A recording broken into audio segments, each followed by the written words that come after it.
You are tuned in to the Geyer Football Radio Network. This is the Coach Rodney Webb Show, brought to you by BudBartleyHomes.com, Marty B's, the Law Office of Kimberly and Shanklin, Cloud Realty, and patrons of the show. As always pleased to be joined by head coach of your Geyer Wildcats, Coach Rodney Webb. How you doing, Coach? I'm good, John. Appreciate it.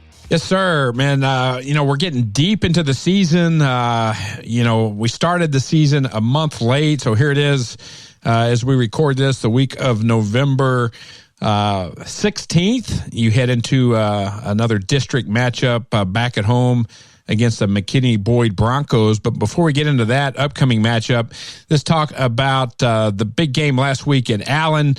All sites really across the state and some national attention on that one, Coach. Allen comes in with an 80-game regular season winning streak, 52-0 at home. And, you had your sights set on breaking that up and giving them their first loss at home. Battled there towards the end, but got in a deep hole early. Allen had some big plays from the line of scrimmage, and talk to us a little bit about going into Allen Eagle Stadium and kind of the spotlight that was on that game. Well, it was a great opportunity for our program and our kids, and as much as this COVID pandemic will allow, it was a really good atmosphere. I mean, obviously every atmosphere this year is a little bit different, but, they've got a great venue over there. There was a really good crowd on hand. It felt a little bit more like a real football game from an excitement and electricity standpoint. And so it was a great opportunity to go in and do something that nobody's done before and go and beat them on their home field. We didn't get it done. We got off to a slow start, and that's a very, very difficult team to come from behind on, and we dug ourselves a little bit of a hole. And if you could wipe away the first half of the first quarter, that's a level game the rest of the way. But we dug ourselves an 18-point hole early, and ended up losing by 18. So I think the message to our team moving forward is that we have to start fast. Yeah, you start off, you strike first with a field goal and get on the board. That's in game planning. Anytime as an offensive-minded team, you can get on the board first. Eli Stowers ends up with a solid night. 27 of 41, 260 yards. Could not find the end zone from passing, but found it on the ground again. Big night on the ground, man. What I'm seeing from Eli Stowers, the confidence in running the ball. It looks like that injury, at least the mental side of that injury from last year, Coach, from upstairs, looks like it's dissipated. I mean, he goes 25 rushing attempts for 131 yards and 2 touchdowns. What are you seeing from your quarterback, Eli Stowers?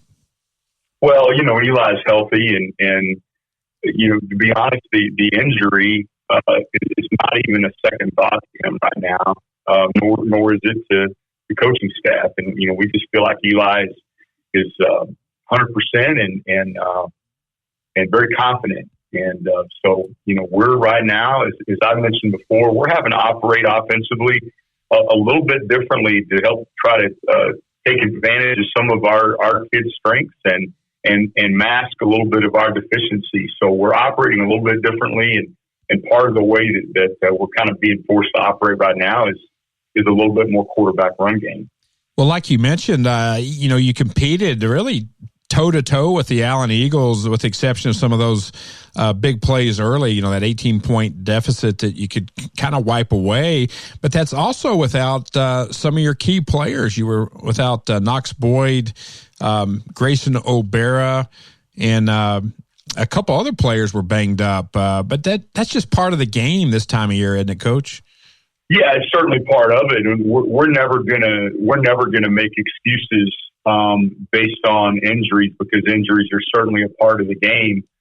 However, I would say on the bright side, right now we have some kids getting opportunities to step up and either get increased playing time, or in other cases, kids that are being relied on to be the man in a lot of situations. So we're really proud of the way some of those young kids and some of the kids that have not been in the spotlight really stepped up and played on Friday night. Take a kid like C.J. Rice. C.J.'s been a backup receiver and hasn't gotten a ton of playing time this year. He led our team in receiving receptions and yards on Friday night. So that would be a good example of a kid that really stepped up and made the most of his opportunities. Yeah, C.J. Rice, 5 receptions, 60 yards. Yeah, and we talk about it all the time at any level, next man up, whether it's Texas high school football, the college game, the NFL game, and has had a tremendous amount of injuries this year. Some say due to the limited training camps and different things. So we're seeing it come to fruition right in front of our eyes. Well, hey, Coach, one thing we want to give the GAR program some accolades on. We talked about it a few weeks ago. The community effort of Mission Moms. You were able to help raise some awareness and collect some food for the Thanksgiving drive. But also, I think there'll be another one come December for Christmas. Can you share a little bit about the success of what you all are doing in the community? Yeah, and the event this weekend was an extraordinary success, and GAR High School, and in particular GAR High School athletics were a big part of that. Helping with the food drive and collecting food and getting it distributed this past weekend. So, we're proud to be just a small part of that. Catherine Flores does a great job running that program. And we're just, again, we're proud to be a part of it. A little bit challenging for a program like football to get as involved as we like to during the middle of our season. But certainly, the Christmas drive being over Christmas break, we plan to continue to be a part of that and hopefully increase our level of involvement. Well, Coach, let's turn our sights to you're back home Friday night against the McKinney Boyd Broncos. They are sitting at 3-4, coming off a nice win against Little Elm. They played Allen 2 weeks ago and lost 42-9. So we had a chance to visit with Coach McBride earlier this week, and McKinney Boyd's a little banged up as well. What are you seeing on film thus far in their 7-game season here in 2020? Well, John, I'll say this. Their record is extremely misleading. They started the season out and they had some COVID quarantine issues. They had some injury issues. They had not really found an identity offensively. And so early in the year, they had a loss to Flower Mound. They had a loss to Grand Prairie High, and they had a pretty significant loss to Rockwall Heath. But since that time, they've gotten some kids back. They're playing a lot better. They beat Braswell by 30. They just got finished shutting Little Elm down to 10 points, which is Little Elm's lowest output of the season. And that Allen game, they got beat 42-9 at Allen. But what a lot of people don't know about that game is that it was 14-6 at halftime. It was 21-9 at the end of the third quarter. And Allen scored 3 late touchdowns to pull away. But that was a competitive game for over 3 quarters. So what you're going to see in McKinney Boyd is you're going to see one of the best defenses in DFW. Their head coach, Joe McBride, is a good friend, and he's the smartest defensive coach I know. And they're playing exceptionally well defensively. And offensively, they know who they are. They have not been an extremely dynamic, explosive unit, but they move the chains, they play methodical, and their goal is to shorten the game, win the game with defense, and score enough to win. So it's a big concern for us going into Friday night, and we know that they are certainly a team capable of knocking us off. Yeah, one neat storyline there, and I'm sure his brother, Coach Kirk McBride. Both defensive minded. Kirk McBride has the title of defensive coordinator. Do you know his brother Kirk? I do.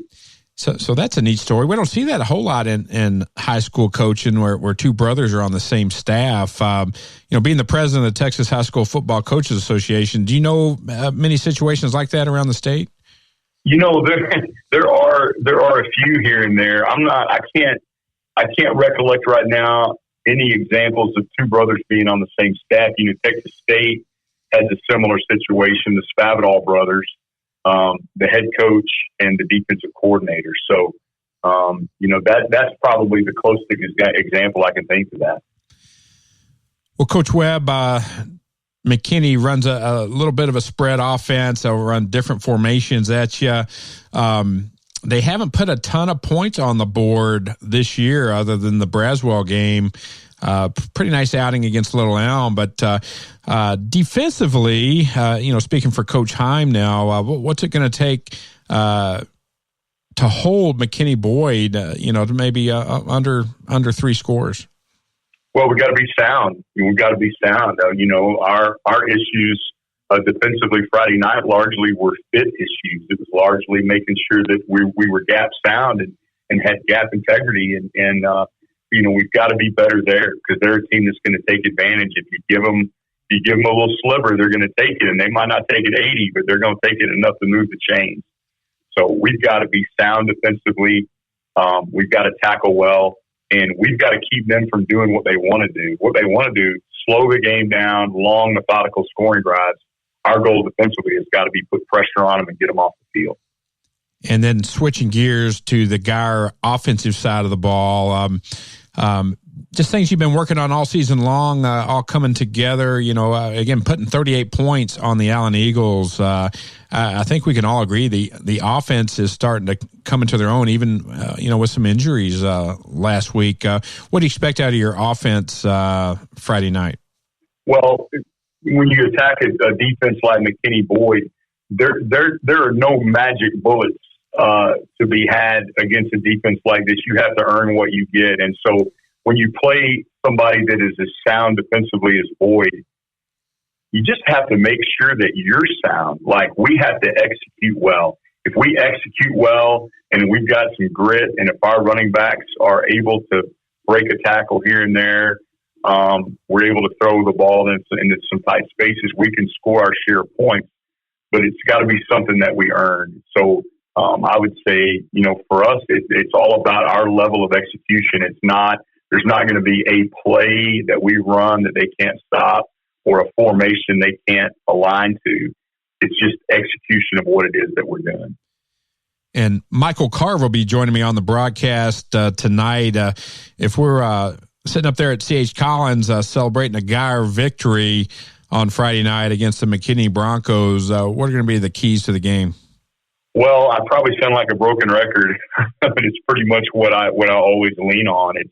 It's explosive plays. We're going to have to manufacture some big plays against these guys, and we're going to have to limit theirs. That is always critical to any Geyer victory. We've got to be great in the red zone. We've got to be great on third down, and we got to win the turnover battle. For Coach Rodney Webb, I'm John Piper. Stay tuned for kickoff. The Geyer Wildcats against McKinney Boyd Broncos, 7 o'clock from C.H. Collins.